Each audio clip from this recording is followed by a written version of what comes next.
Muy bienvenidas y muy bienvenidos a Vivir es Elegir, charlas y conversaciones con el profesor Edgardo Caramela sobre meditación y autoconocimiento para estar en la cabina de mando de nuestras vidas. Buen día, Edgardo, ¿cómo estás?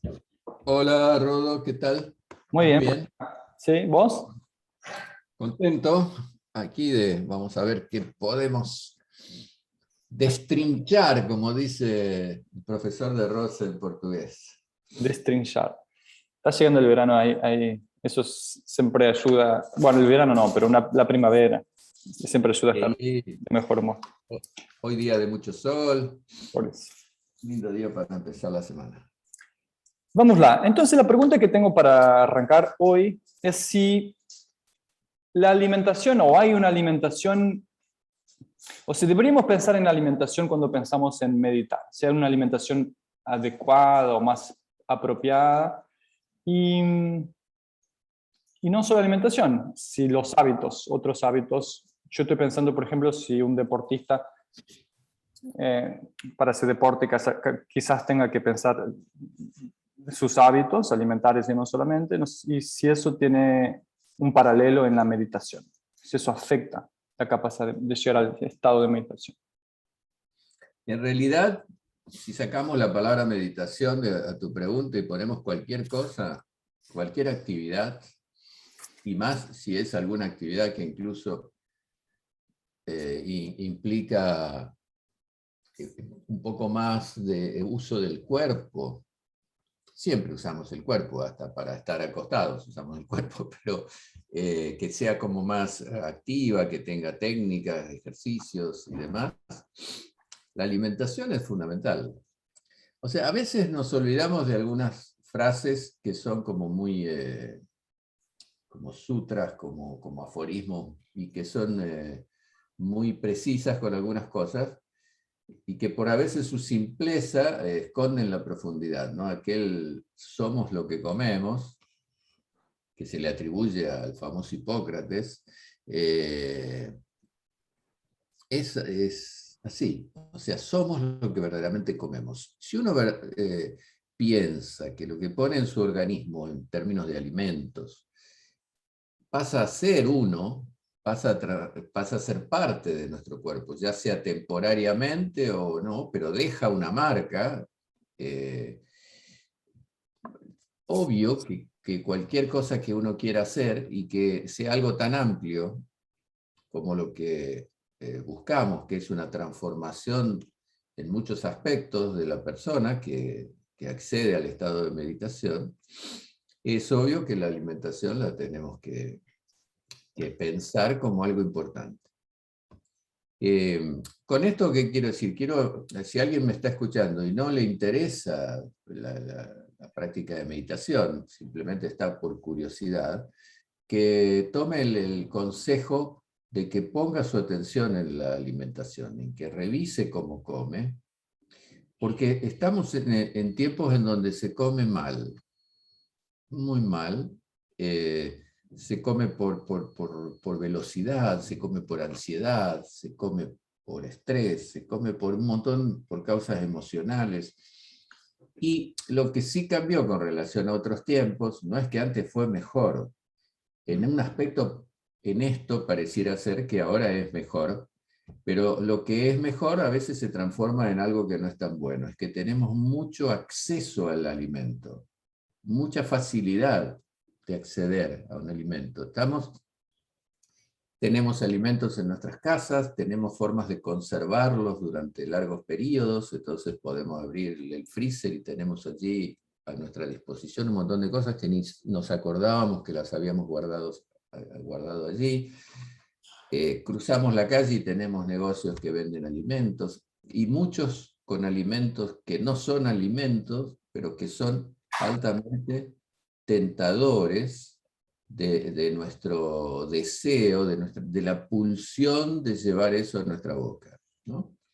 Tal es así que los alimentos hoy tienen resaltadores de sabor, que casi todos tienen, muchos de ellos asociados a las sustancias grasas, como por ejemplo las papas fritas envasadas, los chisitos, todo ese tipo de cosas que producen, y todo lo hemos comprobado y lo sabemos, producen ansiedad de comer, producen no poder parar. O sea, uno abre una bolsa de esas papas fritas conservadas durante meses ahí adentro, totalmente llenas de una grasa y con esos resaltadores de sabor, y uno empieza a comer y es como que no puede parar, ¿no? Crea una voracidad porque actúa sobre nuestro sistema endocrino, emocional y demás.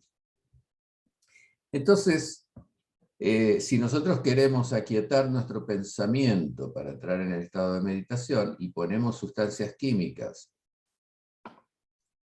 o alimenticias, pero que van a producir eso, obviamente estamos yendo en contra de lo que queremos conseguir.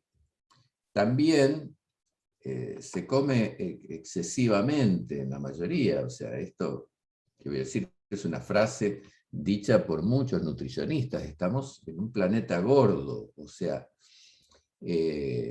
pero que realmente la obesidad como enfermedad, ¿no? No solamente como una cuestión ni estética ni nada por el estilo, sino la gente come de más, y como hay una epidemia de sedentarismo, también se usa poco el cuerpo, se gastan menos calorías, y eso hace de que haya un excedente de nutrientes que van al archivo que el cuerpo tiene, que se transforma en materia grasa, con todas las consecuencias que eso puede llegar a traer.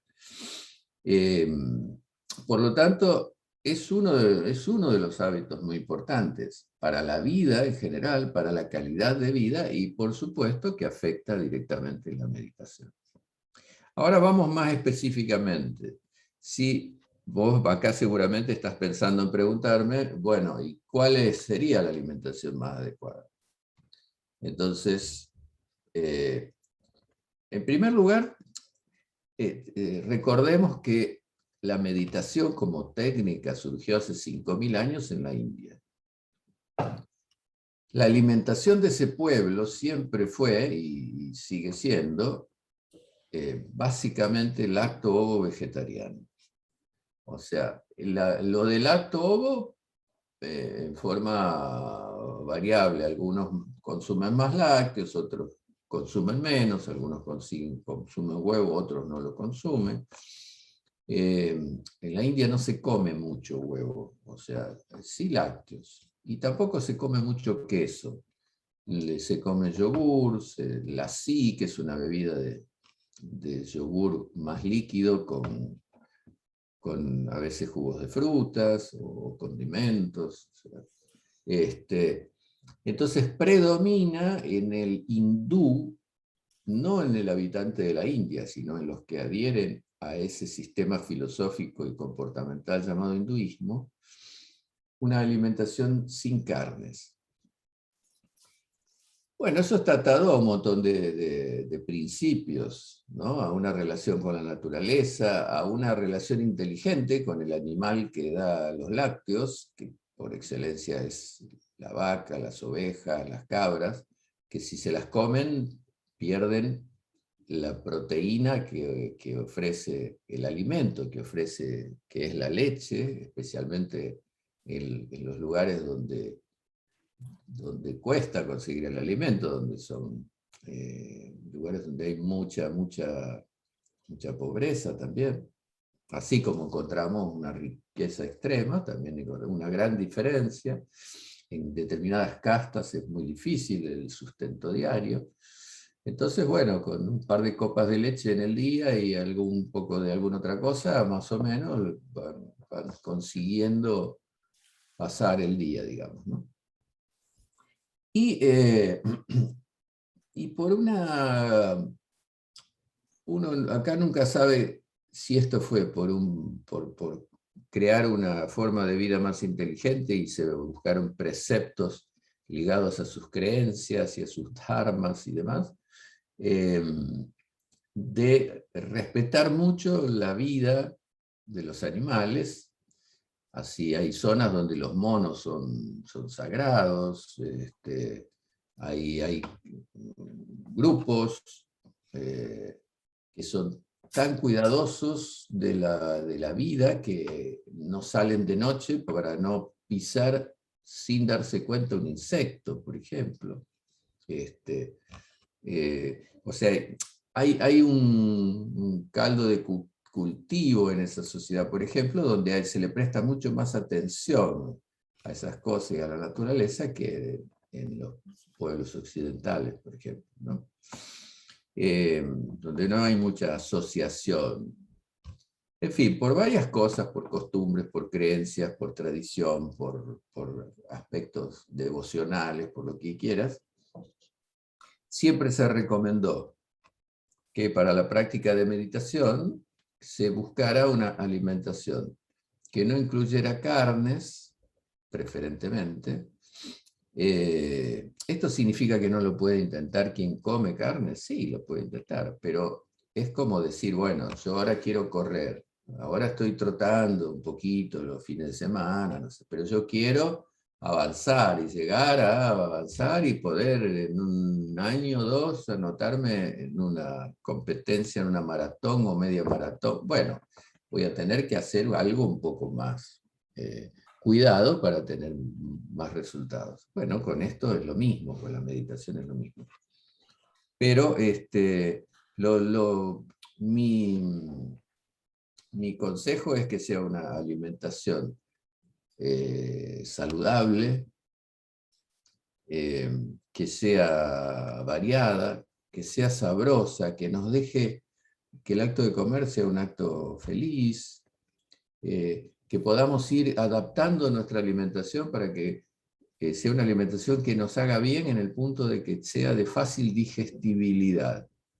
¿Qué quiere decir eso? Que si yo como y me siento muy cansado después de comer, o tengo mucho sueño, o me siento con cierta, hasta mal humor si tengo que seguir trabajando. ¿Por qué? Porque mi organismo está gastando un montón de energía en digerir esos alimentos por ser inapropiados para mí, tal vez, a lo mejor para mí son inapropiados y para el otro no, pero o son excesivos, o sea, son inadecuados, porque cuando uno come, el acto de comer nos tiene que dejar con más energía y con más vitalidad y con más ganas de seguir haciendo cosas, no tener que ir a dormir porque no puedo ni pensar. Entonces, evitar gastar esa energía que necesitamos para el proceso de meditación en cosas que pueden ser mejoradas, ¿no? Y también evitar cosas que son especialmente, que actúan contrariamente a eso que queremos, que es reducir la inestabilidad de los pensamientos. Por ejemplo, cosas como las sustancias tóxicas, los psicotrópicos en general, el alcohol también lo es. Si uno quiere avanzar en la meditación y bebe alcohol, indudablemente altera su conciencia, al punto tal que altera sus reflejos. No podemos manejar un auto, entonces es difícil que podamos manejar nuestra mente, ¿no? Ahora, todos venimos de un lugar donde todos esos hábitos son comunes, son practicados socialmente y a veces cotidianamente, y eso no significa que hasta que no termina eso no pueda comenzar a aprender a ejercitar este tipo de técnicas. Sí, porque el propio ejercicio de esas técnicas en su fase inicial, con todo otro conjunto de recomendaciones que vamos a empezar a ir teniendo en cuenta para que esa persona empiece a cambiar algunos hábitos, a sentirse mejor, a sentirse más pleno, va a hacer de que poco a poco, progresivamente, vaya mejorando en eso que quiere aprender, ¿no? Decía porque todos venimos de esos hábitos porque son comunes a nuestra sociedad, a la sociedad en la que vivimos y más aquí en este país. Entonces no es que hay que darle unas indicaciones de hábitos que tienen que cambiar para después recién pensar a comenzar. No, simplemente va empezando poco a poco y y bueno, es como una persona que está un poco excedida en kilos de peso y quiere empezar a hacer actividad física. Bueno, no necesita bajar primero de peso, y no, la propia ejercitación, que tiene que ser moderada al comienzo, va a ayudar a que también ayude o estimule la bajada de peso, y paralelamente empieza de a poco a sentirse mejor, y eso es un factor importante para que pueda seguir avanzando. Así que básicamente la alimentación del lugar, el contexto cultural donde esta técnica surgió, era lacto o vegetariano. Ahora, vivimos en un país diferente donde la alimentación es bastante distinta, pero podemos ir adaptando una alimentación que sea. Hoy tenemos mucho surgimiento de opciones, por ejemplo, no cárneas, plant-based, veganismo, vegetarianismo, vegetarianismo puro, en fin. Hay una serie de tendencias que están mostrando que hay una mayor sensibilidad y una mayor observación de cómo nosotros como consumidores incidimos, interferimos en la naturaleza y en el medio ambiente, y sabemos que, por ejemplo, el consumo de carne genera que haya más industrias referidas a esto, que son altamente contaminantes, por ejemplo. Entonces, por lo menos reducir, si no es que sacamos, reducir. Y empezamos a reducir, incorporar. Empezamos a incorporar más vegetales, y que empezamos a darnos cuenta de que podemos reemplazar, porque hay como todavía una creencia de que hay que comer mucha proteína animal, porque si no, no podemos vivir, pero también nos olvidamos de que hay un montón de proteínas vegetales, de origen vegetal. La vaca come esas proteínas para producir los aminoácidos y las sustancias que hacen que tengan sus músculos, su cuerpo, y nosotros podemos hacer exactamente lo mismo. Ahora tenemos que tener algunos cuidados para no tener una comida desbalanceada, pero nada preocupante. O sea, en realidad funcionamos mejor. Hasta la propia Organización Mundial de la Salud ya ha reconocido que las dietas sin carne son más saludables. Y vamos a ir adaptando y dándonos cuenta. Y ahí vamos a descubrir que tal vez comemos cosas que no nos hacen tan bien, que las podemos reemplazar por otras. Podemos ingerir, comer más frutas, que son altamente ricas en minerales, que son los micronutrientes, sin los cuales no asimilamos los que nos proporcionan las proteínas animales, que es la dieta macro, son los macronutrientes, ¿no? Entonces tiene directa incidencia. La alimentación tiene incidencia no solo en la meditación, sino en nuestro comportamiento en cualquier aspecto.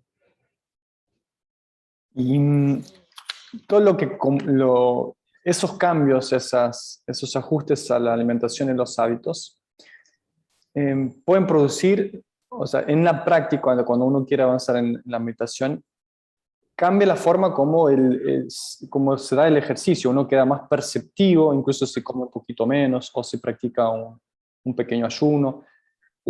Cambia la percepción de la capacidad de concentración, las sensaciones físicas, ¿no? Entonces, ¿nos podrías explicar un poco, o sea, cómo se dan esos cambios? Capaz que uno solo, digamos, hay que probar hacer un cambio de alimentación para percibirlo. No se puede... es como tratar de explicar a qué sabe el chocolate a quien nunca probó el chocolate, pero capaz que puedes darnos unas pistas. Sí, si uno un día decide hacer, por ejemplo, un día de frutas, al día siguiente se va a despertar mucho más lúcido, con mucho más vitalidad, con mucho más energía. Toda su parte de evacuación va a funcionar mejor, porque ingirió fibras y porque las frutas contienen líquido. Si a eso le sumamos que ese día tomar mucho más cantidad de líquido. Líquido me refiero a agua o alguna infusión.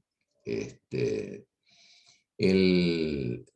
organismo se desinflama, o sea, mejora. Si somos, es muy factible que uno sienta enseguida una diferencia en las articulaciones, en la flexibilidad del cuerpo y hasta en el humor, ¿no? Porque cuando uno se despierta con resaca de la noche anterior, porque tuvo una comida excesiva, porque bebió más de la cuenta, bebió, más o menos de la cuenta bebió, uno está embotado, uno está con la cabeza más lenta.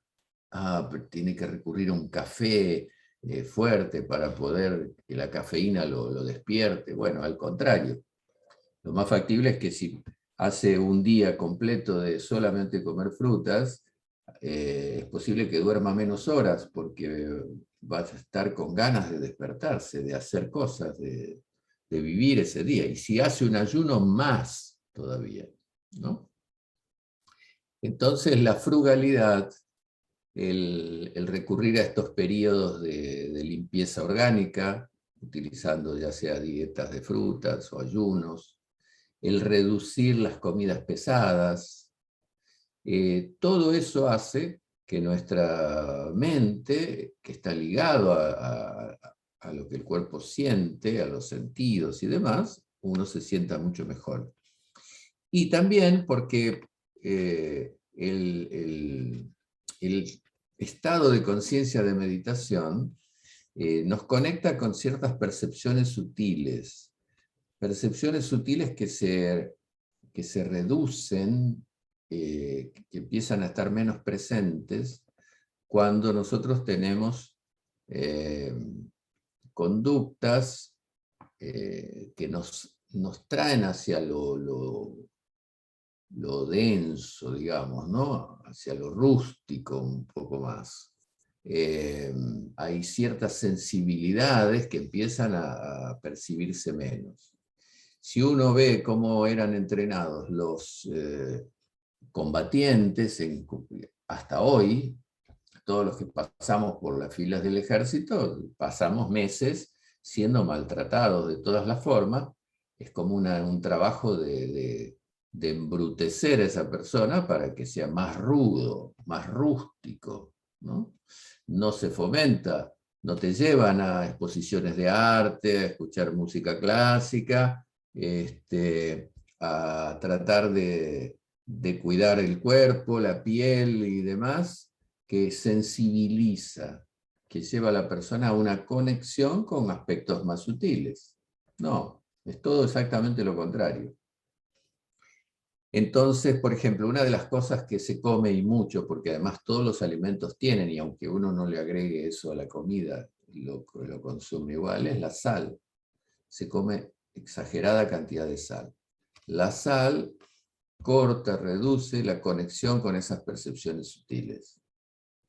Entonces, por ejemplo, vos sabés de que hay técnicas, por ejemplo, anteriores a la práctica de meditación, que son como automáticas, ya se instalan cuando uno ya aprende el ejercicio, como una llamada en sánscrito pratyahara, que es abstracción de la distracción que nos producen los sentidos, ¿no? Abstracción sensorial. Uno desconecta, pero para poder desconectarse, si yo estoy así tratando de concentrarme y me distrae un ruido, tengo que poder la capacidad de alejarme de ese ruido que me está distrayendo, ¿no? Como bloquear eso en ese momento. Y para empezar a trabajar sobre los sentidos de manera independiente, primero tengo que concentrarme mucho en ese sentido. Entonces voy a escuchar mucho ese sonido y después me voy a alejar de él. Después llega un momento donde los ruidos ya no nos causan ningún tipo de perturbación.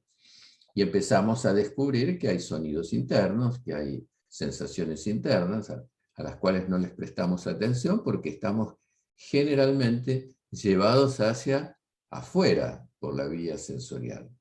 Entonces lo que empezamos a hacer, imagínate vos qué interesante, empezamos a percibir el contacto del aire cuando ingresa, como el sonido que produce a través de las vías respiratorias. Y uno dice, ¿para qué? Bueno, porque son capacidades inherentes al ser humano que no usamos. Entonces, cuanto más capacidades entrenadas tenemos, más mejor, más herramientas tenemos para Cabina de poder. mando de nuestra, más en la cabina de mando vamos a estar. Exacto, si tenemos eso, ¿por qué no usarlo? Si tenemos la capacidad de conectarnos con el aspecto intuitivo y desarrollarlo, que es la meditación finalmente, ¿por qué no usarlo?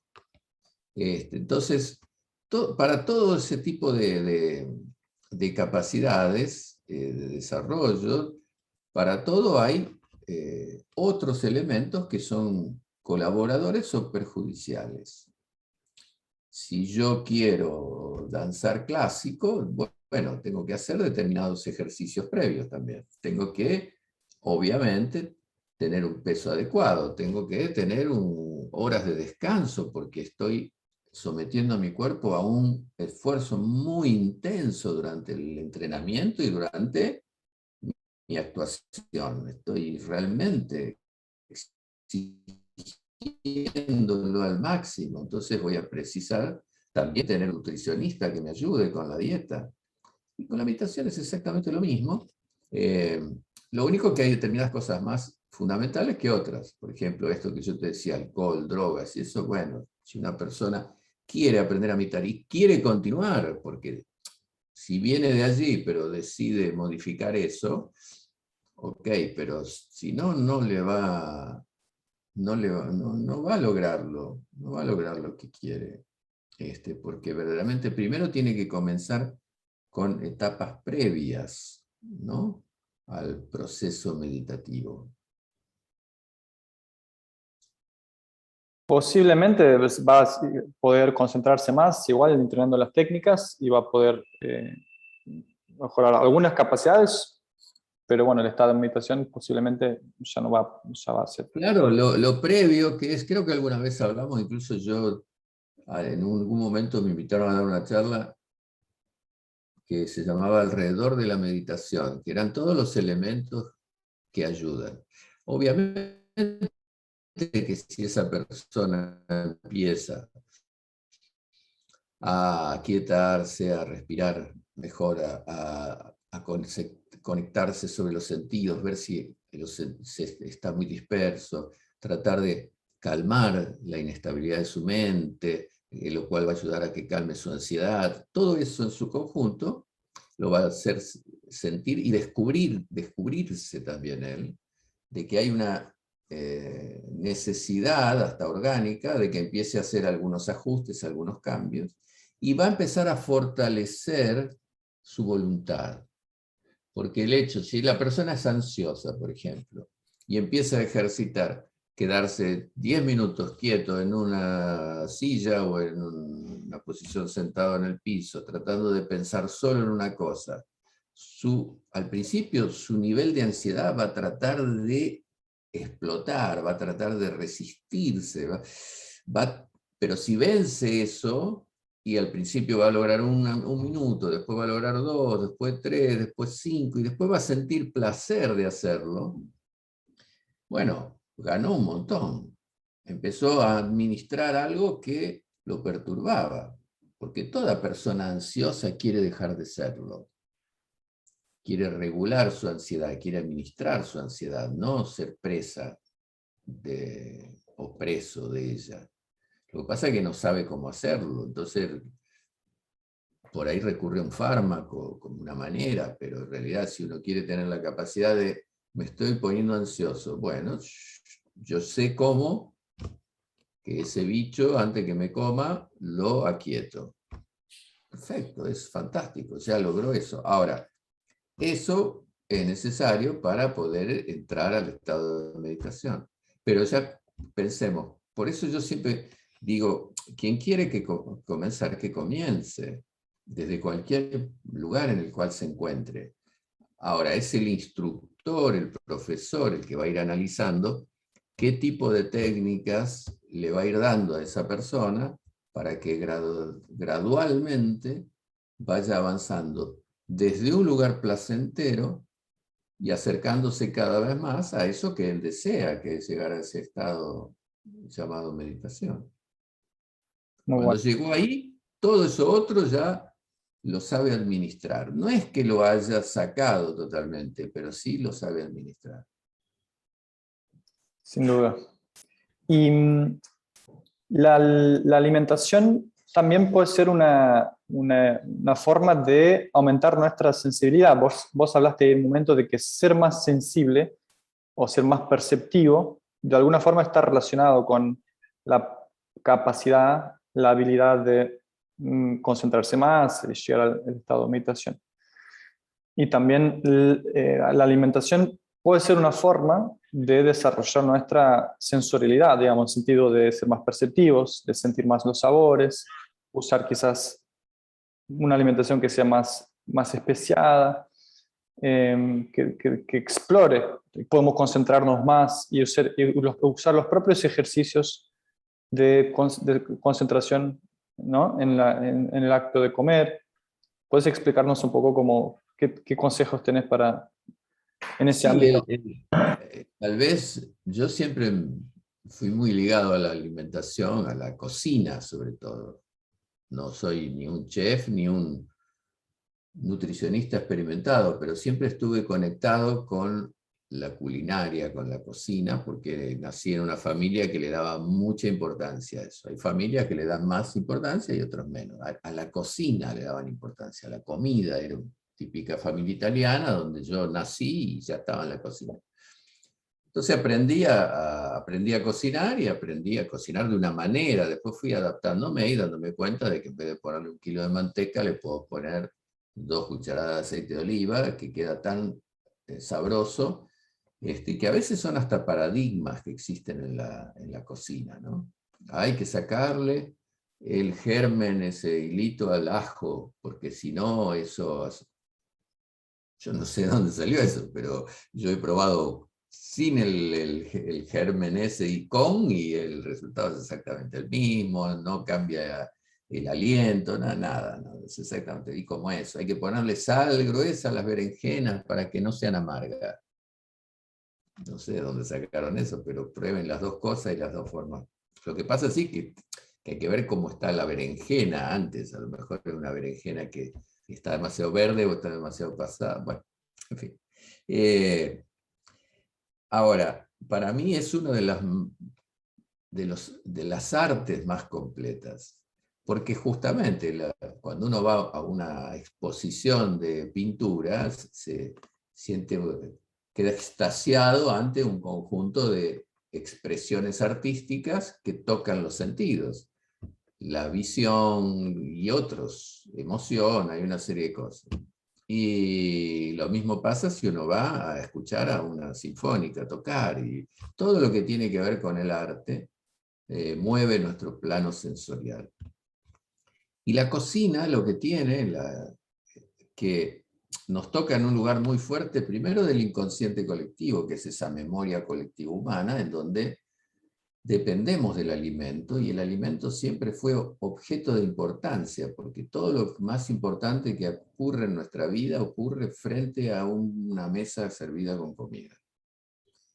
Los festejos, las muertes, todo es el deseo de seducir, el entregar algo importante al otro que es mi amigo y yo le quiero hacer mostrar cuánto me importa, y entonces cociné durante horas para que brindarle ese alimento.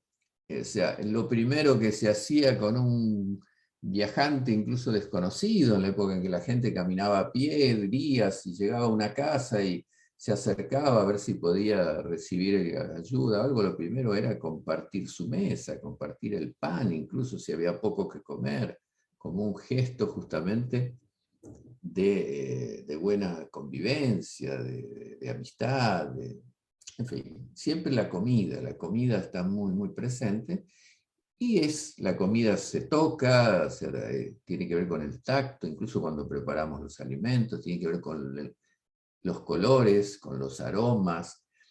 es casi alquímico, porque ponemos en un recipiente, por ejemplo, en una olla, muchos ingredientes que todos tienen su propio sabor, todos tienen su propio color, todos, en fin, son totalmente independientemente distintos y creamos con todos ellos una cosa nueva. Y a veces nos sorprende esa alquimia, ¿no?, que logramos. Entonces, tiene mucho, mucho que ver con los sentidos, con el arte, con lo creativo, con lo alquímico y demás.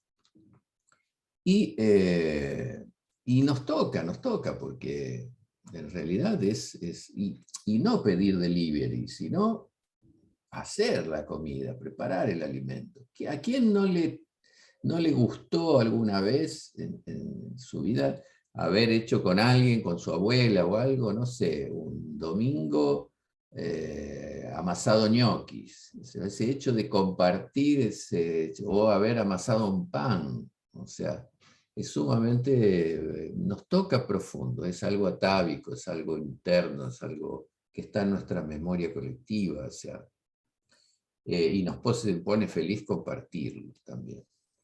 Entonces, tiene mucho, mucho que ver con los sentidos, con lo sensorial. Y no sé por qué iba por ahí, pero tu pregunta específica era... Sí, te preguntaba porque desarrollar esa sensibilidad y esa perceptividad. Y eso se desarrolla haciéndolo. O sea, empezando a darse cuenta la importancia. Hay muchas corrientes ahora, hay mucho en internet. Si uno va, no sé, a YouTube y pone cuestiones de comida, aparecen toneladas de horas de distintas personas, muchos aficionados, mostrando cómo preparan recetas, hablando sobre alimentos, hablando sobre qué cosas son mejores o peores de acuerdo a su óptica, muchos sistemas nutricionales, pero todo lo que sea conectarnos con el arte de preparar nuestros propios alimentos y dejar un poco la cultura del fast food y el pedir comida rápida y todo eso, tiene que ver con primero con nuestra salud, y segundo, con trabajar con esa conexión, con todo ese aspecto sensorial, afectivo. O sea, para mí es sumamente importante, y yo siempre digo de que debería ser una materia a darse en los colegios, principalmente de los niños chiquitos, que aprenderían en esas horas a compartir el alimento, después comer junto con los compañeritos, o sea, aprender a eso, a amasar un pan, aprender a conocer los alimentos, conocer la variedad. Hay veces que uno descubre que hay gente, personas grandes y que comen siempre lo mismo, que no saben lo que es algo tan simple como, no sé, un alcaucil, no sé. Y se pierde en una constelación de sabores y de comidas con propiedades y demás, que es una pena, ¿no? Es otra forma de trascender una gran limitación. Es tan lindo ver cómo se cocina en otras culturas, incluso cómo utilizan otros alimentos, en fin, es muy vasto, enriquece en todos los sentidos. En nuestras escuelas, si vos lo sabés, justamente por el hecho del tipo de propuesta en donde le damos una importancia fundamental a la comida y al acto de comer juntos también, a eso social que la comida tiene, se dan cursos de cocina, de culinaria, se cocina juntos, los alumnos un día van y preparan cosas, o hacemos un determinado evento o una práctica y se propone hoy traigan algún plato para compartir, y se va aprendiendo, se va compartiendo, se le va dando importancia a lo que ponemos en el plato, que pasará a ser lo que somos. Eso, volvemos al inicio, somos lo que comemos, ¿no? a darle importancia al acto de comer, al punto tal que lo que tengo en el plato, que se transformará en mí, me dará energía, que serán mis tejidos, que serán mis células, tengo que reconocer que es eso. O sea, hay un divorcio total entre una falta a veces de conciencia, pero no lo digo en un sentido crítico, lo digo casi con tristeza, de que no aprecie cuando voy a comer, no haga del acto de comer algo un poco más trascendente que solamente eh, solucionar una sensación de apetito, ¿no? Y vos fijate, ya que tocamos en esto, y me escapo un poco de la pregunta, pero hay una cosa muy interesante. Estos días vengo, no sé, hace un tiempo que me había interesado mucho en el tema, y estos días di unos cursos y una cosa, y me volví a conectar un poco con eso, y con algunos autores que hablan de manera muy interesante. Las culturas antiguas, cuando hablamos de culturas de hace miles de años atrás, eh, en su mayoría las personas eran naturalistas, por obligación, porque vivían en un contexto en plena naturaleza, convivían con los animales, las plantas, lo que producía la naturaleza, si había tormentas, si era una zona fría, convivían, tenían que aprender a convivir con la naturaleza nos proveía de nuestro alimento, nos daba sustento o nos daba la vegetación donde había una fauna interesante, o teníamos que aprender las hojas para qué servían, los frutos si era comestible, en fin. Por eso había muchos incluso rituales y cosas de agradecimiento a la naturaleza, porque el hombre dependía de la naturaleza, ¿no? Y se medía el tiempo en periodos ligados a la naturaleza, en lunas, en tantas cosechas, en tiempos de monzones, en tiempos de lluvias, o sea, estaba totalmente presente, ¿no? El día comenzaba cuando el sol salía, o cuando la luz aparecía. Y había mucha conexión humana de aquel hombre, llamémosle primitivo en un aspecto, pero mucho más sensible a esas cosas en otro, que eran rituales, por ejemplo, a la fecundidad, a la madre tierra, como proveedora de la vida. Después, ya en los periodos de asentamientos agrícolas y demás, empezó a haber, las comunidades festejaban siempre el Día de la Agricultura, o distintas, las comunidades, dependiendo de cada lugar o zona, lo que tenían, o a los animales que ellos cazaban para poder alimentarse, los respetaban, los cuidaban porque necesitaban de ellos. No había una sobreexplotación de eso. ¿Y eso qué hacía?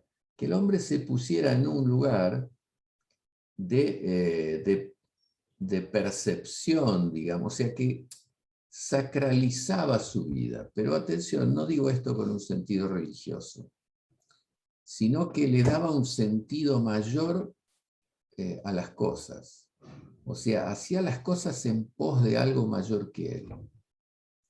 Y eso lo tenía sin que hubiese religiosidad, porque esto ocurría incluso en sociedades que no tenían religiones todavía, no tenían religiones institucionalizadas. Era su manera de estar en la vida y en esa naturaleza proveedora, y a la cual él le agradecía.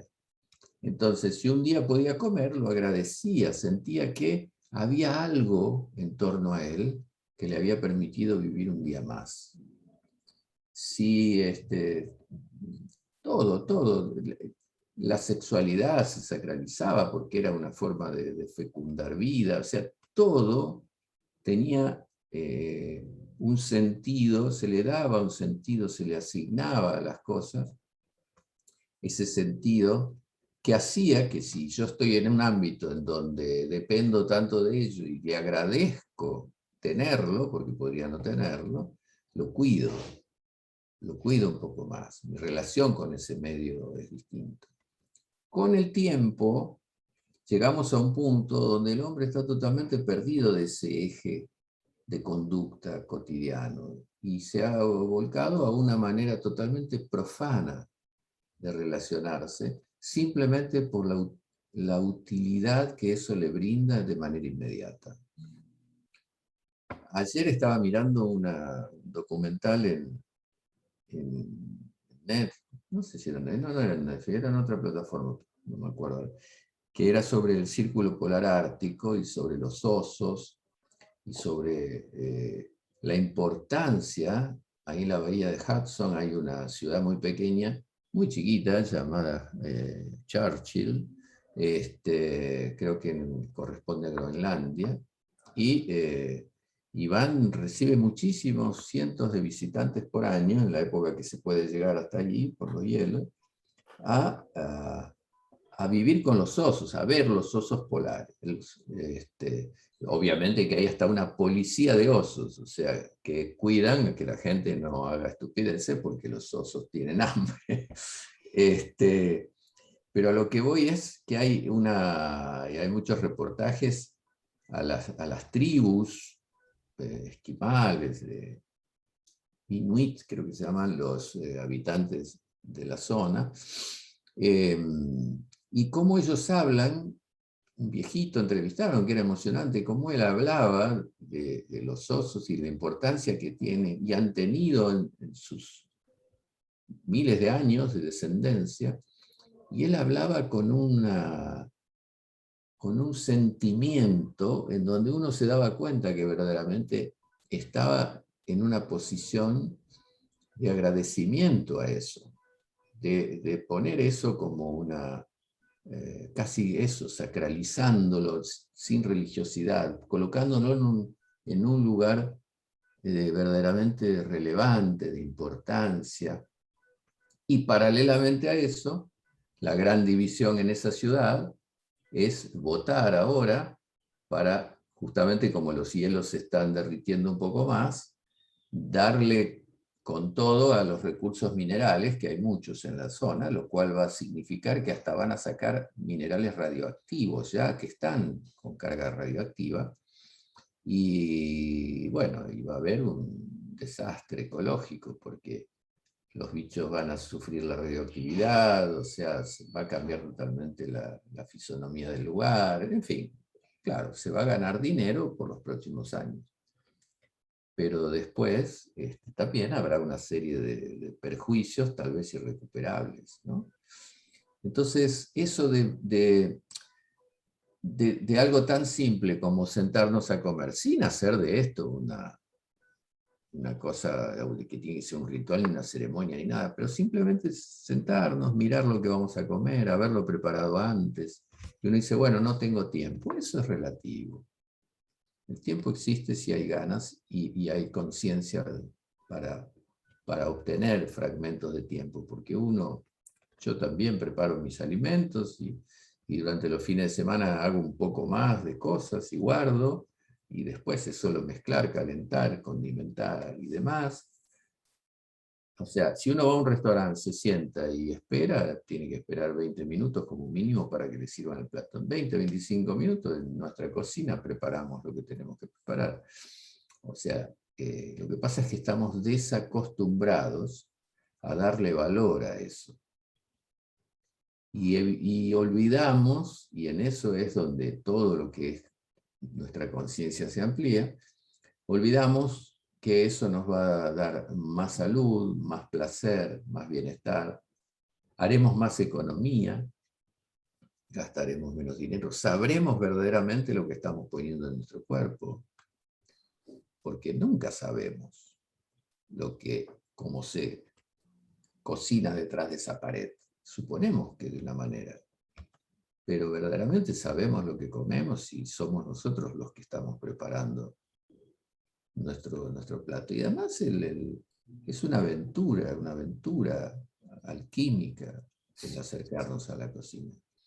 Muy bueno, sí, a mí también me gusta mucho cocinar y, y creo que realmente, como vos decís, colocar más conciencia en eso es una forma de tener más conciencia corporal, expandir la conciencia en un aspecto importante de lo que Sí, hacemos.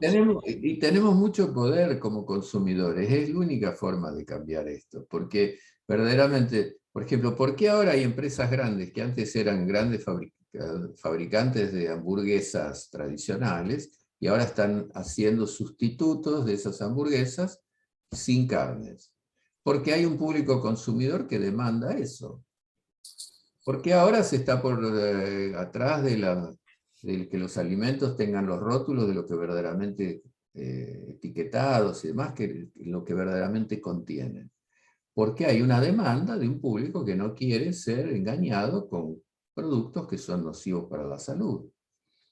Entonces hay ahora uno compra productos veganos, por ejemplo, y dice, puede contener trazas de lácteos. ¿Qué significa eso? Que tal vez, pues, eso lo ponen, no porque lo vaya a tener, lo ponen por una precaución para no tener un juicio. Pero quiero decir de que eso surge por una cuestión de un pedido, de una exigencia de un público consumidor que empieza a estar más consciente, usemos otra vez la palabra, más atento y que quiere impulsar un cambio. Y lo estábamos logrando de a poco. Y es esa la posibilidad. No consumamos más aquello que sabemos que de alguna o de otra manera está perjudicando, ya sea a nuestra salud, al medio ambiente, a la naturaleza. Ahora, ese acto, que parece una cosa chiquita y que todos podemos hacer, pero que no es tan pequeño, nos empieza a poner de nuevo en la misma posición que tenía aquel que yo mencionaba hace 5 o 10 mil años, de ver en la naturaleza un espacio que él debe cuidar y que debe estar agradecido que exista. Entonces, volver en cierta manera a una cuestión filosófica de cómo estamos en el mundo, ¿no? Y si nos ponemos a pensar, la meditación es una manera diferente de estar en el mundo. Porque estamos hablando, todo esto que estábamos diciendo es ser más consciente, más consciente, más consciente. Y la meditación es un estado de superconciencia, donde nuestra conciencia se amplía y donde esas cosas que hoy ni siquiera percibimos, a partir de allí las vamos a percibir y van a ser sumamente importantes en nuestra vida. Y no vamos porque paralelamente a eso, especialmente en nuestro método, reforzamos la ética, el comportamiento, entonces van a ser tan importantes que no vamos a olvidarlas, ni las vamos a dejar de lado. Y aunque nos cueste un poquitito más de trabajo, tal vez tener que ir a comprar aquel alimento en el lugar en que lo venden, o decirle que no a esto simplemente porque soy consciente que lo que contiene me haría un colaborador de algo de que está perjudicando. O sea, obviamente que va a haber subidas y bajadas y cosas que a veces nos van a estimular y decepcionar. A lo mejor hay gente que es muy combativa con que no se testee, no se hagan pruebas en laboratorio con animales, cosa a la cual adhiero y me parece perfecto. Y después se come un asado. O sea, bueno, algo ahí no está del todo de acuerdo. Pero bueno, las cosas van de a poco.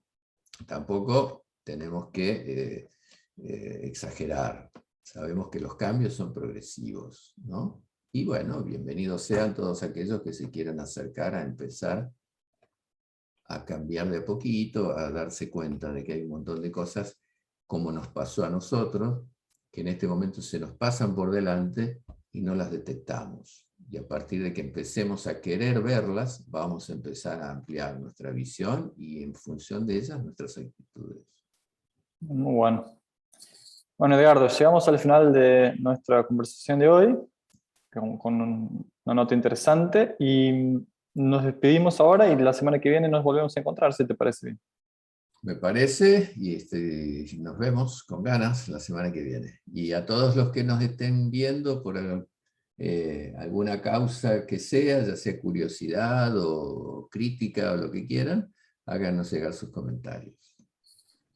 Buena propuesta. Bien. Entonces nos vemos la semana que viene. Abrazos. Chao. Un abrazo. Chao.